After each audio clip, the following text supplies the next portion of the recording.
Yeah, you're live now. Yeah, you're clear. You've got to be your cool glasses on. It's bright here. It's bright and sunny. So yeah, but I don't feel it. But yeah, thanks, Brian. You look good too, mate. They all look good. What you been up to? Everything. Just work. Just setting up this new law firm. That's been busy. Just piecing everything together, streamlining the practice areas, working with a million third parties. It's just been exhausting. Long days. Today, I'm not togged up in a suit, which is good. A little bit more relaxed, as you can see. I noticed. It's I just don't feel relaxed today because here we are on a Sunday, plugging everything in and trying to get a head start for tomorrow.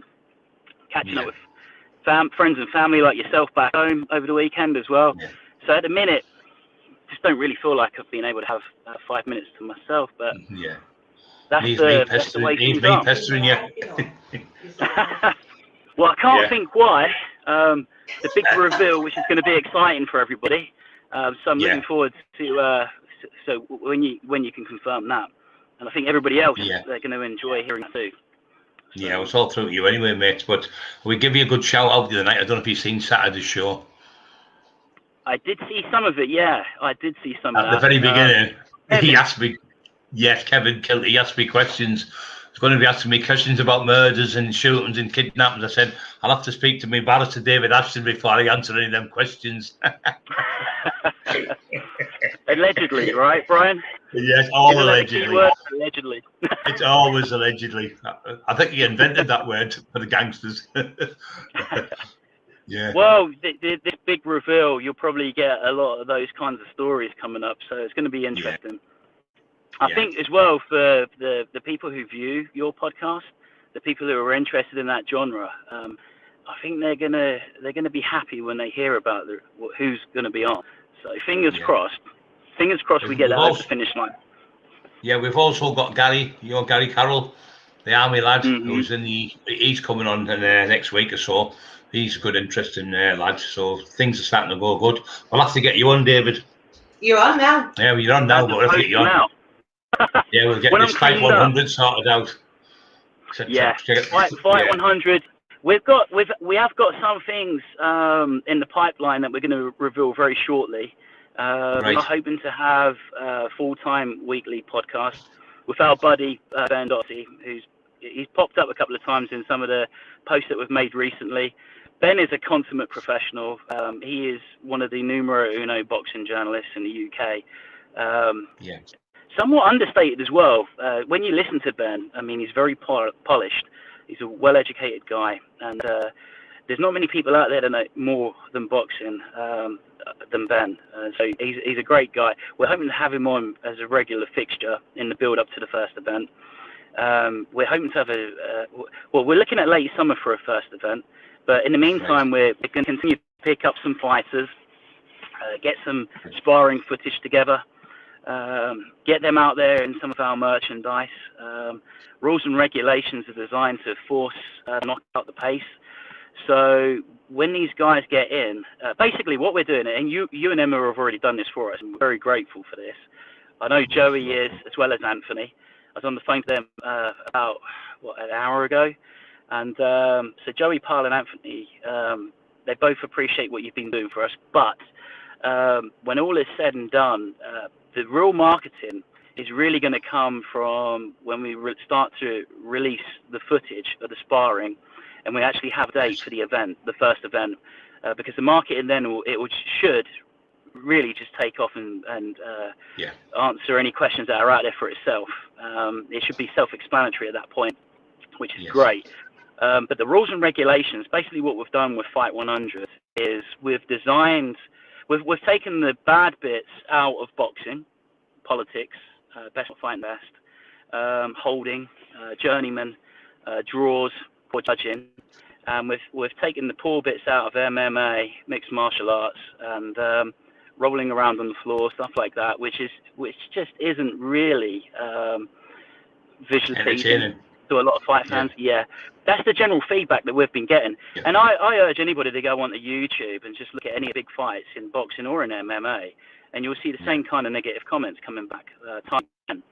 So what we've done is, I mean, Joey's the godfather of unlicensed boxing. Anybody that knows anything about the Pyle family in London, they're right up there with the Richardson and the Crow twins. They set up the governor title, unlicensed boxing.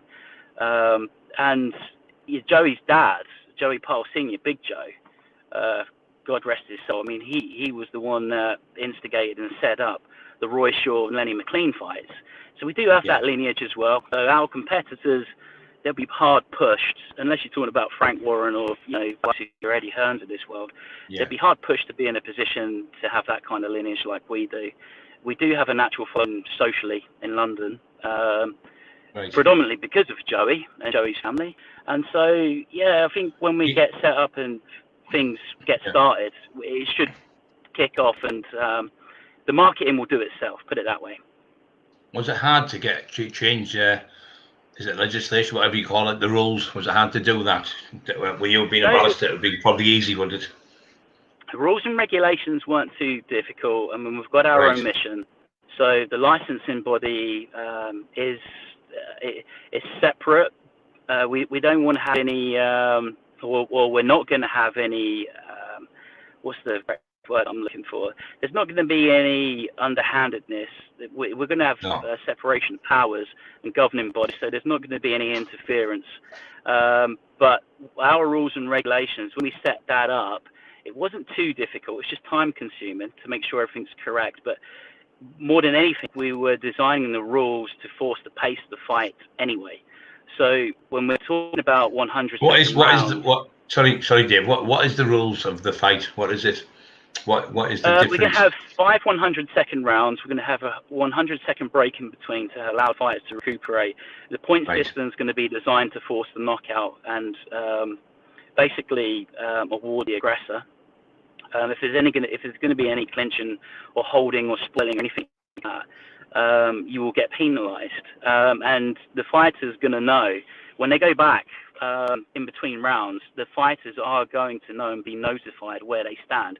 They're going to be this, oh, you're doing great, keep doing what you're doing, when they know full well that their fighter's losing behind. Because we're going to want that fighter to get up and get out there and put on a performance, close the gap, so to speak. So that will fighters get the same? Will they got more for one fighter than the other fighter to fight the purse money? Say that again. You know the purse money they get. What do they get? What is it all for one person, or does the other one still get something if he loses? Or is it... No, both fighters will be getting paid, and the compensation scheme as well is something that we're looking at. We're looking to help fighters long term as well, post career. Anybody that's involved in the fight game will tell you, specifically the fighters, when their careers are finished, they don't really have much to do. Sometimes their financial abilities or their financial. Sorry, say that again, Brian. I just lost the feed there a little bit there, David. What did you say? Okay. No, just we're looking after. We're going to be looking after the fighters. We're going to set them up on plans so they're going to be set up for life, or the best way possible. Brilliant. Because at the end of the day, the fighters are the ones that are entertaining us, and I don't think that always gets appreciated. But we're not going to have journeymen, put it that way. But we're also not going to put the fighter in a position where they've got political power, and then they can start to dictate who they're going to fight, when they want to fight, and all of this business. Because once again, that's a big problem that's going on in boxing right now, where, classic example, Amir Khan, Kell Brook, that fight should have happened many, many moons ago. Same thing as right now with what we're seeing between Tyson Fury and Anthony Joshua. There's too much there's too much politics at play, and the best aren't fighting. But Mayweather, another classic example, that happened probably 5 years too late. So we want to try to get away from that. So basically, we want to accommodate the fighter as much as possible financially, and as far as their health is concerned, potentially with their education. Can we get them into the career afterwards, or can we help them with? Yeah, I think that's a great thing, David, because a lot of people, when they've been fighters like myself and that, and you can't do it no more, you've come to the age where obviously time and wait for no man. and you can't do it anymore, and then there's nothing to do. So a lot of people end up, Frank Bruno, people like that, and Mike Tyson, and end up drugs, don't they? Because they're depressed. They haven't got that crowd behind. They haven't got the gym. They feel depressed because they're not. Joe Calzaghe, they want to get that high again. Yeah, that's right. Yeah. Yeah, I don't think they're looked after enough, and they're certainly not looked after very well over here in America. At the end of their career, here in America, it's a little bit colder. You go straight on scrappy. Actually, Alex Saucedo, he's a friend of a friend here, and met him in passing a couple of times. He had the Maurice Hooker title fight at light welterweight a couple of years ago. He was with, I forget his name now, Triple G's trainer, Abel Sanchez. He was out there in California. He's a native of here, Oklahoma City. He had a brain bleed last summer in his last fight, and he can't do anything right now. None of his managers or promoters, they've come forward to help him out, and he got on some good fights. He's an aggressive fighter. He's a come forward fighter, but he's had that brain bleed, and so if we move Fight 100 to the US as well, which is natural progression for us. If we have a few good events in the UK and we can build a market there for us, which is what we're looking to do. That's how we're looking to scale this business. Naturally, we're going to get to the US. We've got some friends over here already that are in place that are going to help us accommodate that. We've got the headquarters here as well, out of my law firm, and initially, and to bring on Alex Saucedo in some capacity to help him out as well. So we're looking at plans and things like that. Yeah, it sounds really exciting. It does. I've been there. Obviously, you've been telling me. No, I know that. Yeah, we've been talking in private.